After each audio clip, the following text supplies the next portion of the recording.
Hello and welcome back to the Pack the Rock podcast presented by the Hoosier Network. I'm your host, Carlo, joined by Max Parker and Evan Gerke of the Hoosier Network. How we doing, guys? It's Tuesday. It is Tuesday, and I'm tired. I think we're all a little tired. Yeah. It's getting to that point in the semester, I think, where things start dragging a little bit. Classes are they're classes, that's for sure. And also, Indiana football is oof. It was a long drive to Nebraska and back from Nebraska. Was it a good drive? Did you enjoy the trip? Yeah, it was a good trip. It was just long. Yeah. How long was it? 20 hours total of driving. Oh my gosh. Yeah, it's a lot. That's a lot. Did you guys split up the driving, right? Yes, we split up the driving. But that's almost as many hours as Indiana scored points. Hey, that's a clever one. Thanks. Oh, wow. Yeah. Ooh. That was crazy. I didn't realize that. They only had 21 points and Max drove 20 hours. Or, well, I guess you didn't drive the whole No, time. I split it up. You split it. You'd have to. It's 10 hours. Yeah, that would be long. each way. It'd be dangerous to do it all by yourself. You called it for WIUX. Mm-hmm. It was a good call. Good call. Yeah, good call. Good environment? Great environment. I was going to ask about That's that. a lot of people, man. I heard they go crazy at Nebraska. They do. It was a great environment. Did it look Loud. sold out pretty much? Oh, yeah. I've heard they've sold out a lot of games. 386 consecutive. Mm-hmm. Oh my sellouts. gosh. Where in your away games does that rank for atmospheres? That was probably the best one. So Really? I didn't travel Really? for football last year. Mhm. It was way better than Cincy. Really? Cincy Cincy was- had it is pretty good. 86,000 people. That is true. 86,000 Nebraska holds 86,000 Yeah. people. What else is there to do in Lincoln? I mean, I guess that's true, but that's like comparing it to my own head here. When I hear 86,000 people in a stadium, I kind of think of Lambeau Field, the Packers, which holds around the same. So going to a Packers game and thinking Nebraska football as in Yeah. the same amount, that's They've crazy. had about the same amount of success in the last few years, right? Whoa, in terms of like whoa, playoffs and whoa. championships. In terms of extended Whoa. success, Yeah, in terms Whoa. of like winning In terms of- championships. Aren't you guys and Bears fans? finding steady play. Aren't you guys Bears Yeah. fans? Anyways, to No the one game. said it was Bears' success is any Okay, better. okay, Yeah. okay. Well, Have fun with your poopy team. the 3-1 team. Okay, whatever. Enough about NFL. Barely. Indiana has now lost. Barely. Indiana has now lost back-to-back games. They're 3-2 after starting 3-0 on the year. They lose to Nebraska by 2 touchdowns. They let up in the fourth, 35-21. Max, you were the only one there. Yeah. I went to a concert on Sunday. Evan, I don't want to put you on the spot here, but I watched the game. yeah, we all watched the game. I was reporting. but I'm saying Max was the only one there. Yes, he was. So, obviously Max has the biggest insight of the game. We all watched it, but he was the only one there. What was your biggest takeaway from Indiana's 35-21 loss? I think it was the first big thing that I realized was just, especially without no Camper and Matthews, which we're going to talk about, there was just zero faith in the offense that they could move the ball in any sort of capacity. I mean, they managed to put up 14 points. The defense had that touchdown. I don't even know, to be honest, I don't even know how they got the other 14. And that this game was against the worst defense in the Big Ten, who was ranked 14th, which is last in the Big Ten in a number of different categories: total offense allowed, rush yards allowed, pass yards allowed. And I mean, Indiana's offense just looked outmatched. Yeah, I think this game, when we look back on this season, come January, this game is going to be the one that sticks out as the worst loss by far, just because this really was maybe the second most winnable game on the schedule entirely. I think this game is a game that should have been more winnable than Western Kentucky. And obviously, with the new coach and Mickey Joseph and the things that he changed over the bye week and since he took over before Oklahoma, it did affect the team some. This is probably not the same team that we would have seen if Scott Frost was still in charge, which does make a difference. But, Indiana is a team that already has such a daunting schedule all the time with Ohio State and Penn State and Michigan State and Michigan, and games that in a year like this, you're never going to win. Yeah. And when you get a Nebraska on the schedule who is struggling just as much as not, if not more than you, and I know you're going into Nebraska, but like you have to do your job and beat those teams. Like you have to take care of the wins that you're supposed to. Yeah, you need to take advantage of that opportunity because you're not going to get any more. I mean, look at 2019 when they went 8-4. Pretty much every team they beat was a team that didn't make a bowl game. They had a pretty easy schedule that year, and they lost to the Michigans and the Ohio States and the Penn States. Like, that was a different team. That was a team that was a lot better, obviously, but they did what they had to do, and that helped them to a really good season. They beat the teams they're supposed to, and Indiana doesn't have a lot of those on the schedule this year. Cincinnati was not a team they're supposed to beat. I don't even know if Maryland's a team they're supposed to beat this year. At this point, Rutgers might not even the way this is going, but you've got to beat Nebraska. You've got to win games that you're supposed to win, and they completely did not do that this week. No, I think this loss is going to sting more than the other ones because if you look at the schedule, they have Michigan this week, who's ranked 4th. You have Maryland, who just lost to Michigan barely not that long ago. You've got Rutgers, Penn State, Ohio State. I mean, 3 of the next 5 games, teams are in the top 10. So talk about winnable games. This might have been one of the last ones they have.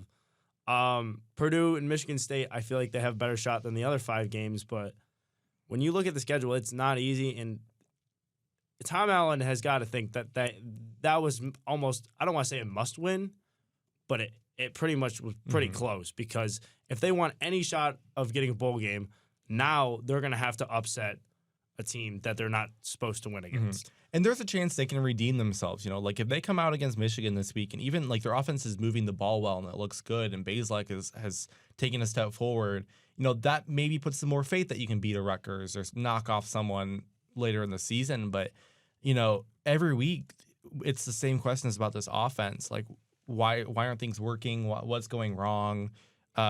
Who needs to step up? And no one has done it so far. And all the issues seem to be, just as glaring week after week. The offensive line was a little bit better this week, but it wasn't good.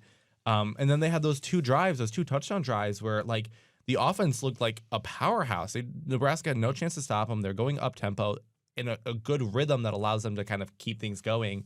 They have a few big plays. They hit a few guys, for deep passes. They have things that work. And it leads to 2 straight touchdown drives, and then you see nothing like that again. And I just don't understand why this team can't make that, repeat. Even if it's, it's never going to be every drive. But why can't you get 2 drives in the second half like that? That would have won the game for them. Yeah, and it's like they figure it out for a bit, and then they come out, and it's like, do what you just did. Yeah, do it again. And I don't really know where the blame for that is. I don't know if this team just like they don't have the ability to do that consistently. I don't know if, Walt Bell isn't calling the right plays and he's not learning from his successes.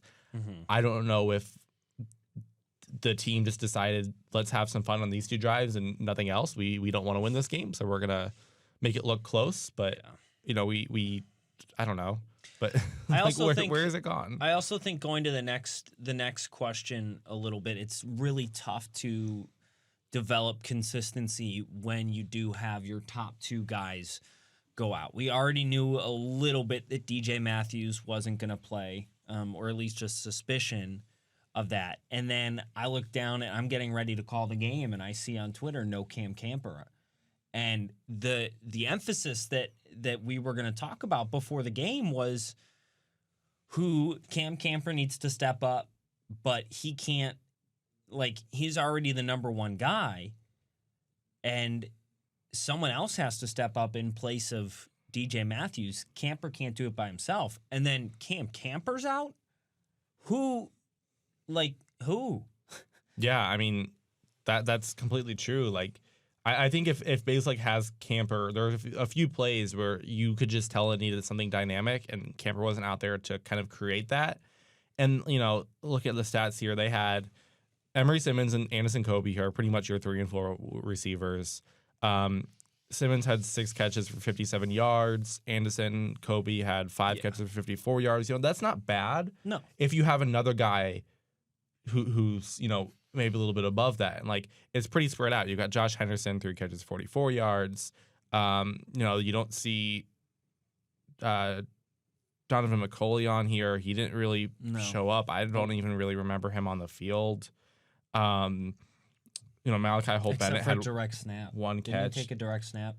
Yeah, he did. Yeah, he had one direct snap for 0 yards. Nice. And that was when they were backed up deep in their own territory. I think they were just trying to do something, and those drives were basically throwaways. There was never any chance that was going to do anything. But I mean, like some of the guys in the receiving core here, like had decent plays. A 28-yard pass to Javon Swinton, 24 to Josh Henderson, like that inspired some hope.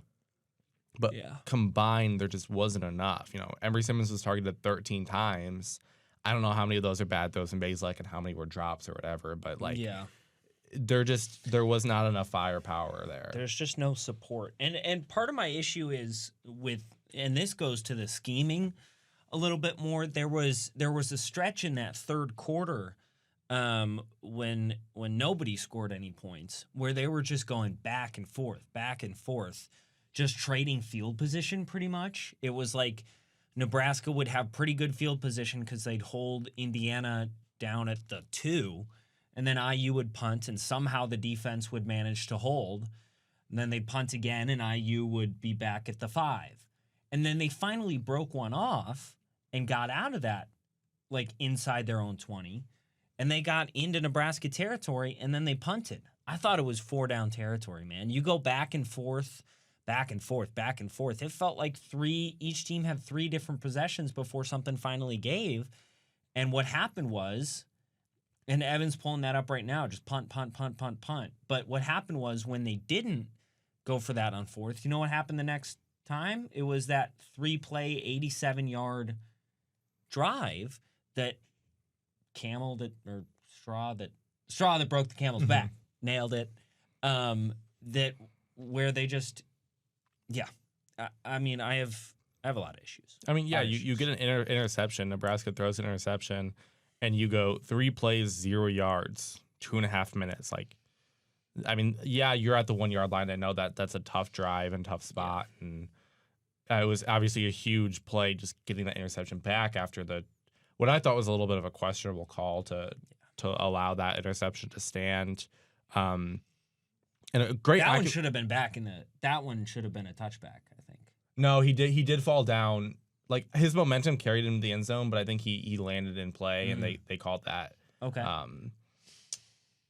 I don't really know exactly how the rule works for that, but because his momentum carried. I don't know. His momentum carried over, but the way he fell in made it down at the 1, and that obviously is tough. But like, you got to bring out some creative play calls to get your offense, off the goal line, and they did nothing. I mean, look at those drives after the interception. 3 plays 0 yards, 3 plays 9 yards, 6 plays 28, 3 plays 4 yards, 4 plays 7 yards. What? Mm-hmm. I mean, that's 2 first downs that whole. Yeah, and that one time when they had where was their drive starting? On the Nebraska 42. Ended on the 42. So when they drove that 6-play 28 yards, I forget what that down distance was on 4th. Because that's a situation where you're in the Nebraska 42. That is knocking on. You have a great kicker who's consistent. You're knocking on the door of field goal range to finally break that tie. You have an opportunity right there to go up 24-21. It's 3rd and 3. It's 3rd and 3. 4th and 3, I should say. I mean, that's something. And I said this, I think maybe this is the next drive where it was 4th down and short. And I was sitting watching the game. I was like, you have to run this ball. Like, it's short gain. And with Josh Henderson or Jalen Lucas. With someone. It doesn't even matter. You just have to run if you can't trust your team to pick up 3 yards, like, then you're never going to win a football game. Like, it should have been easy to pick up 3 yards in a situation like that. You should have been able to at least try, but obviously there was no faith in the team, and they thought they had to, win the line of scrimmage. Yeah, win the line of scrimmage game, and it just didn't. Field position, whatever. It's bad. The stat that comes out to me the most: Indiana on their 15 possessions had 7 3-and-outs. 7 3-and-outs, you're not winning any games, let alone in a Power 5 conference as good as the Big Ten, when you're going 3-and-out on 7 possessions. And I think if there was any game that the running game could carry or like have a come-out game where they show that the rushing attack is improved over the compared to the first 4 weeks, I think it was this game. And we're going to talk about the running game later, but if you look at it, they only had like 60 yards rushing, and they're missing their top 2 receivers. So in Tom Allen's head, you got to think you're missing your top 2 receiving guys. You have all your running backs. You should use them. Mm-hmm. You should rely on your running game, and clearly they got down early and they couldn't. But throwing 44 passes with Bazelak with a number 3 receiver as his number 1, that's just a tall task to ask for any quarterback and receiver, because I'm sure Emory Simmons isn't used to being the number 1 guy because he's practicing with Camper and DJ Matthews as well. But when you throw a guy into that role that he hasn't really done, especially in the first Big Ten game of the season, it's going to get a little rocky. And when I was at the volleyball game covering it for one of my classes, but I was watching the Indiana football game on my computer as well. When I saw on Twitter that Cam Camper was out, I knew Indiana was in trouble because he's almost that guy. Another Packers reference here. If you have Aaron Rodgers, Devontae Adams, he's pretty much Rodgers usually goes to Adams when he doesn't know what to do. Used to go to Adams. Oh, that still hurts. Sorry, Carlo. He used to go to Adams when he didn't know what to do. Now he has Romeo Dobbs. Yeah, that guy is crazy. But I feel like Camper is more of the Adams type for Bazelak, where if the play is done and it just goes and it doesn't work, he's going to look for Camper. That's the number 1 guy he's going to look for. Every quarterback has that guy. I mean, for Peyton Ramsey, it was Peyton Hendershot. Those two had a really good connection.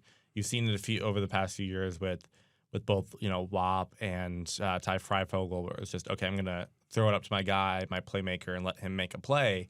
And that is, Cam Camper and kind of Bazelak this year. And it just, when you don't have that connection, you're in trouble. I like my analogy, but now I don't like it anymore. Okay. Thanks for raising your hand then. Carry on. Well, you have to raise your hand, or no one will call on you. Do you raise your hand in your classes a lot? No, I just go, teacher, teacher. You're definitely a teacher's Professor? pet. No, teacher. Okay. What about instructor? Sometimes it's an instructor, not a teacher. I'm that much of a rebel that when people go like here, I go present. Ooh. Oh, wow. You're that guy? I'm always like present. I'm just kidding. Yes, I raised my hand, and yes, I called him professor. Well, I'm glad you were being polite during the podcast, Thank you, Max, Carlo. and waiting your turn. Now, plenty with the offense and their struggles. The defense. What? I'm sorry. I'm gonna jump in without raising my hand. Let's keep on the offense and then talk about the defense at the end, because I like your last question. Ask me your last question first, and then we'll talk about the defense. Okay. Obviously, IU, we just talked about, their running game has just gone to pretty much nowhere the entire season. And, I did some math before the podcast today. Indiana averages. Carlo does math. Whoa, I did it with a calculator. I'm not even going to take credit for it. That's crazy. Very honest of you. I'm being honest. I added up the 2 rushing totals for both Big Ten games, and they averaged 49.5 yards a game against Big Ten opponents. And one of those against Nebraska, who Evan mentioned was ranked 14th in the Big Ten in defense. Or Max, one of you guys mentioned it. Max did. Yeah. You mentioned they're one of the worst defenses in Power 5 and worse in Big Ten. Yes. And you have under 50 yards a game between the 2 games against Illinois and Nebraska. Something's got to change for this rushing attack. So what do you guys think Tom Allen can do to fix it? Or, what do you guys even think is wrong? Or what do you think they should do to improve the running game? So it starts with, I think they tried at Nebraska. One of the things that I really noticed, and I tweeted this out right before the game, Mike Kadick's taking snaps or Bazlak's taking snaps from Mike Koenig now, and he started, I think, the whole game. Well, that does have to do with Zach Carpenter's injury. Obviously, they put him at right guard because he can't snap the ball with his thumb injury. I think he said it was. But they did switch it up. Obviously, they decided that Caleb Murphy was not going to be the answer this week. So they did switch it up. Yeah. But then also on top of that, I mean, there were some plays when Joshua Sales Jr. was in, who's the backup tackle. There were a few plays where, and I need to pull up my list of players because there were a bunch of different guys who came in who do not typically get minutes. Let me look. So Sales, Haggard, Kadick, Tim Weaver, Khalil Benson came in for some plays as well. He had 34 plays to be exact. So it's like I think they tried to switch some things up. I think the big issue is the offensive line. And then I think it also partners with Josh Henderson just seems to have more side to side.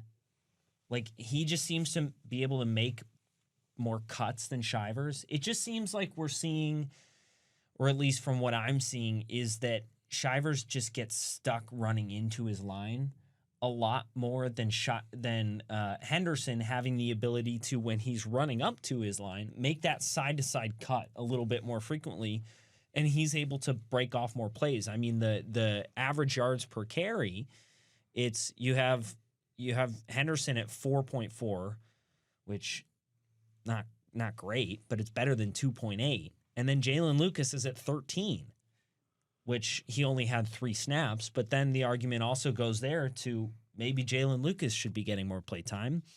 And I'm going to keep going here because the argument with that was it's tough to make substitutions when you're running up tempo, but maybe your up tempo isn't working. When you keep getting the ball backed up in your own territory, you run 4 quick up tempo plays, your drive takes 1 minute, and then you punt. Maybe let's get the right guys in there, figure out the offense first, and then go up tempo. I will point out, I don't know. On the season here, Sean Shivers is averaging 4.3 yards per attempt. Josh Henderson is averaging 4.3 yards per attempt. Now, obviously, Sean Shivers has about double as many run plays. And that's why I'm on the podcast and not coaching a football team. No, and he might be higher if he got more attempts. You don't know. And I think you do have a point in the way that they're running. But I wonder how much of that is play design as well. If like Sean Shivers is just trying to pick up a few yards. Yeah, that's true.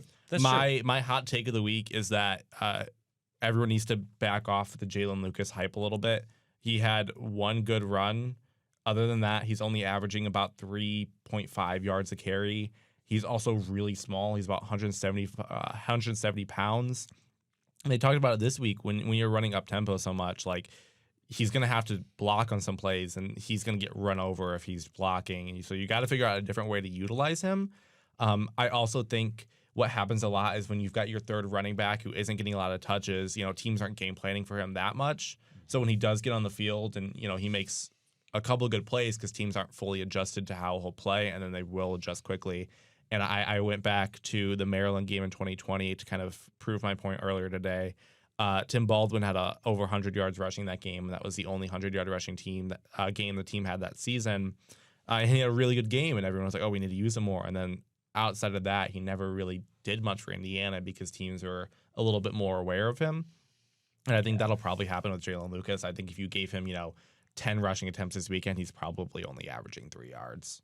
I mean, it's just the way that things work. That's also against Michigan. This is true. I guess I'm thinking more of a general if you get someone out more often. But fair. And yes, they do need to figure out something with their running game. And if that is giving someone like Jalen Lucas more touches, I'm down to see them try it because nothing else is working. But like you said, it all stems back to the offensive line, and that's how it's been for years now. It's just no matter what Indiana needs to improve on offense, it starts with making an offensive line that can block and create holes. I'm watching other games on Saturday, and it's like, oh, this guy had a massive hole in the line. He just went for 20 yards. And it's like, why doesn't Indiana never do that? Well, their offensive line doesn't create holes. I think Jalen Lucas is more of a situational back.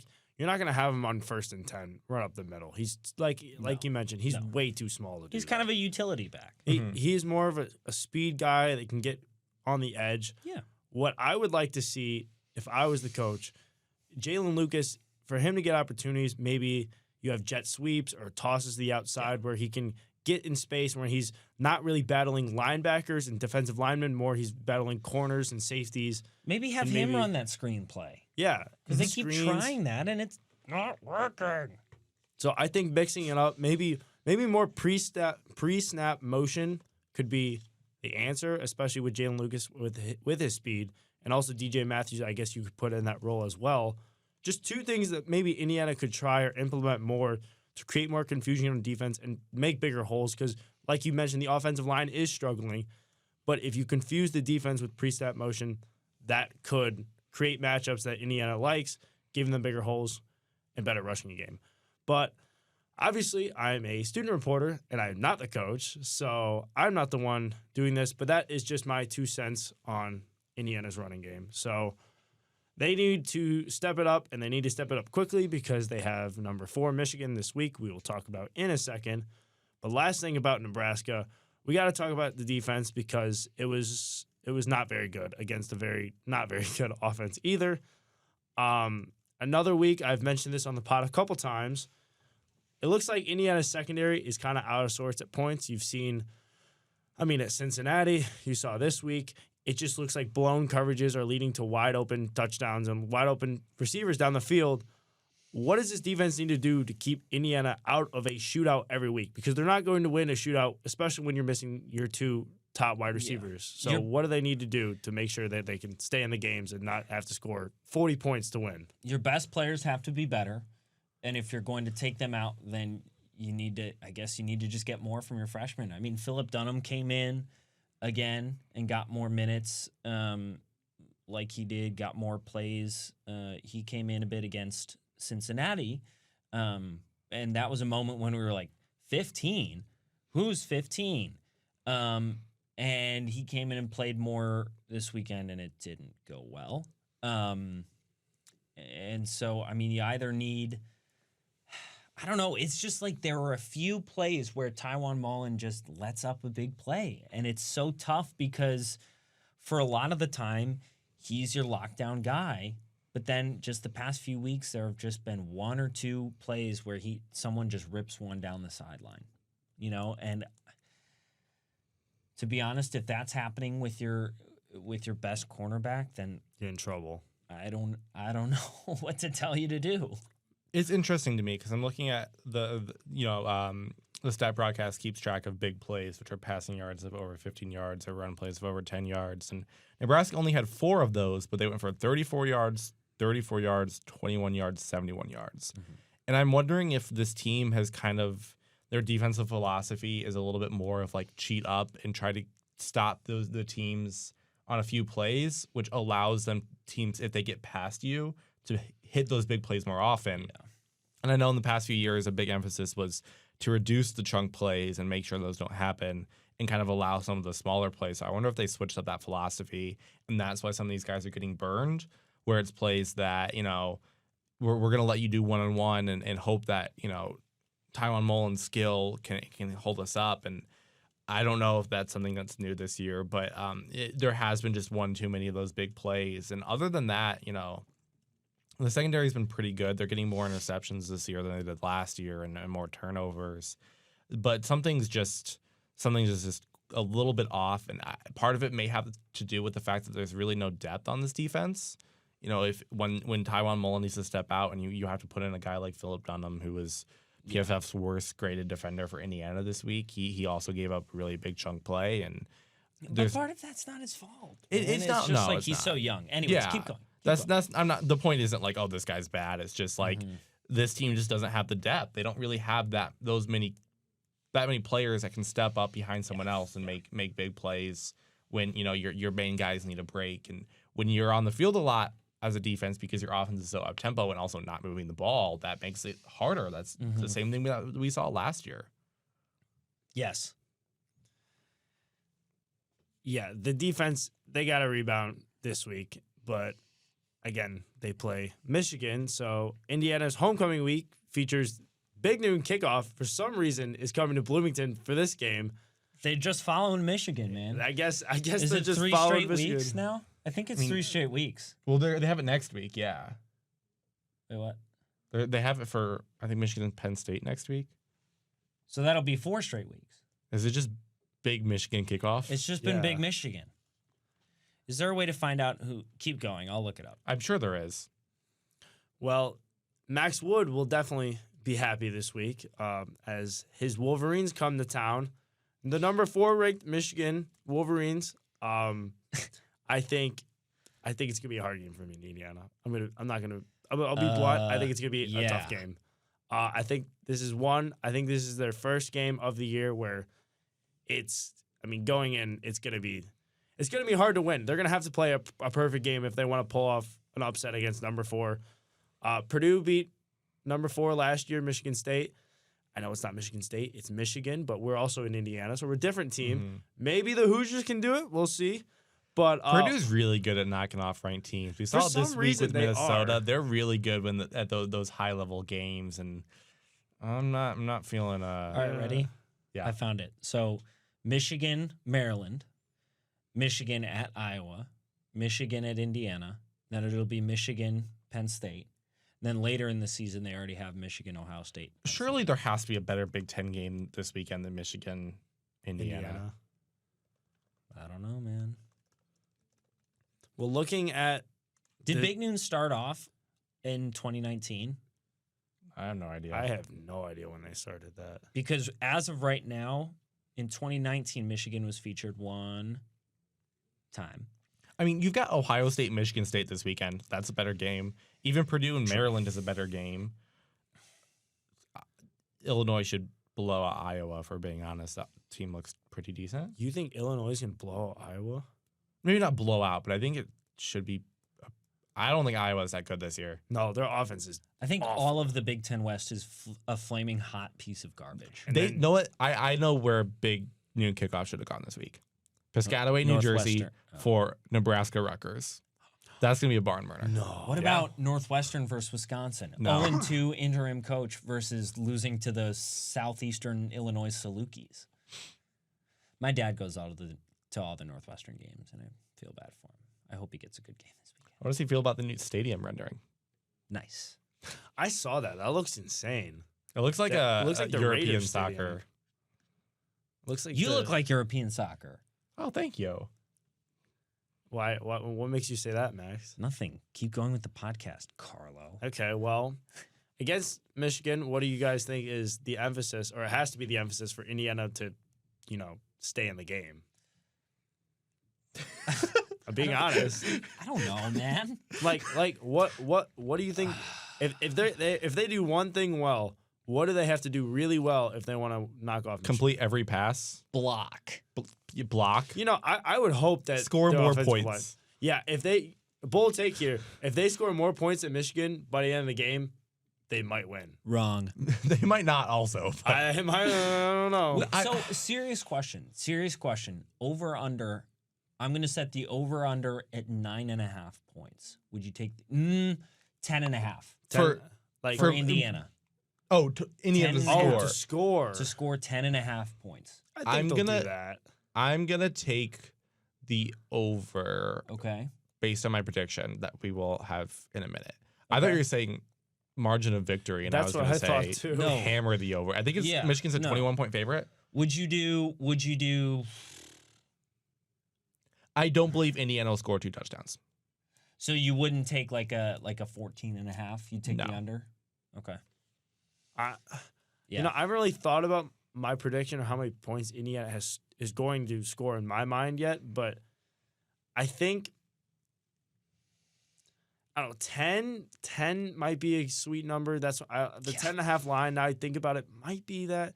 It's think so tough, man. Honestly, it just sounds bad, but it's going to depend on how much they score in the end, in the fourth quarter when the game is, Away. if the game is away. Mm-hmm. Yeah. I think if they're going to get to 14 points, like you said, that it would be a touchdown with like 2 minutes left. Their only hope for this week is that for whatever reason, something clicks in their head that like, okay, no one thinks we're going to win. We haven't figured it out. We're playing Michigan. What if we just see what happens? And every once in a while, you get one of those magic games where everything works. And it is Indiana playing Michigan, and they haven't had one of those magic games against Michigan in 50 years, if ever. Well, obviously- at home. They won in 2020, Mhm. but that wasn't a magic game. That was an Indiana team that was better than Michigan. That was True. just they beat True. Michigan. True.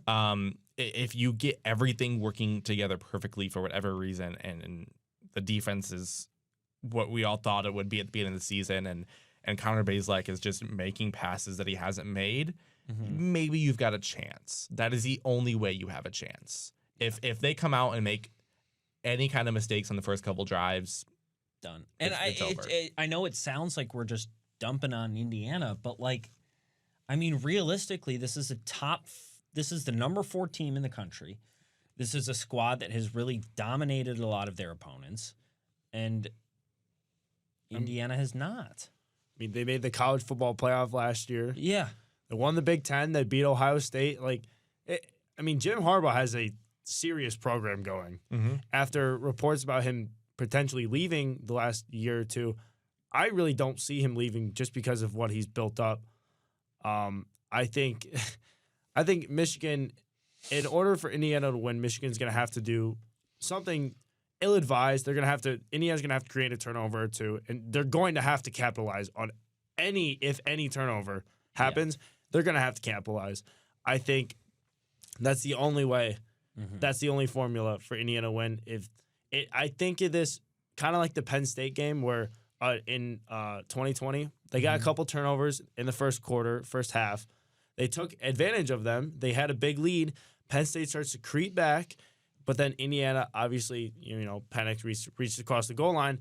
But without the first half turnovers and taking advantage of that, they're not in the game at all, because the second half they played bad until the fourth. Well, the offense was really bad all game. Yeah. It was just Michael Penix going Super Saiyan mode in the fourth quarter, and I mean hitting passes that looked impossible to hit.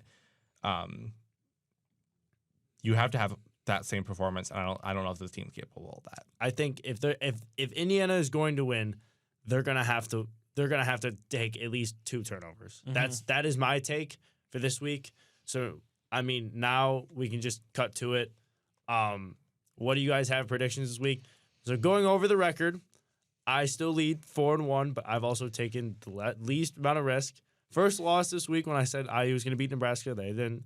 Max and Evan, you guys are both 3-2. I haven't started one yet because this is my first loss. And let's take it. I'll be the one to take it now. Okay. That's a good high five. What I think, Kind of. I think Michigan is going to win, What? and I think the score Pretty will funny, be huh? Say it. 49-14. That's pretty close to mine. That's very close to mine. We're all gonna be in the same. No, I'm gonna switch it up just because if we're all gonna be close, I don't want us to be too boring. Okay. 63-3. Do it. So Indiana. It's the best No. score. I'm gonna go 38-13. Ooh, that's very close to what I was gonna do. You just said he was close. Where you're gonna. Okay. Are you gonna be right in between? 45-13. That was literally my first prediction. 13? That's what I was gonna say. 13? Yeah. I want to point out I did on the podcast. I predicted Indiana to win, and then by the end of the week, when I went on Hoosier Game Day, I said that Nebraska was going to win. I had talked myself out of that. Obviously, it doesn't count. I'm still going to take the L. 2 days later. Yep. I just looking at. 3. Well, He really had to think about that one. Yeah. no, I get that. I don't get put that, any thought for the podcast. I just come in here and No, I speak. just talk. I don't Yeah. research. I don't think about it. No, I don't even watch the games, and I'm doing this podcast. Right? Dude, I don't even go. What I don't team even are- go here. What team are we talking about? The Sycamores, right? I'm Oh, 30. yeah. Indiana ISU? State. Woo! I'm Indiana 32 State. and I don't even go here. The Valparaiso kidding. Beacons. I'm kidding. The Valparaiso Beacons. That talk about a football program, bro. I'm enrolled here. It is of all the football programs, that is one of them. Football. Talk about VU football. Football. So Americano. we've got this game at noon on Saturday. Should be. I'm excited for it. It's homecoming week. A lot of festivities this week. Big noon kickoff. A lot of attention. We got Hoosier Hysteria on Friday. G Herbo. I mean, we got Indiana basketball. It's gonna be a good week. I know that's unrelated to football, but I think it's gonna be a good week. Yeah. Yeah. Now that is until game time. I think it'll be a good week, but should be fun hosting Michigan. Any final thoughts for the game this week, guys? No. Good, because I have none either. Cool. Thank you for tuning in to Pack the Rock Podcast. I've been your host, Carlo Brown, joined by Max Parker and Evan Gerke of the Hoosier Network. Indiana takes on Michigan this Saturday at noon. Until then, we will see you guys next week. Ba-doom, ba-doom, bow.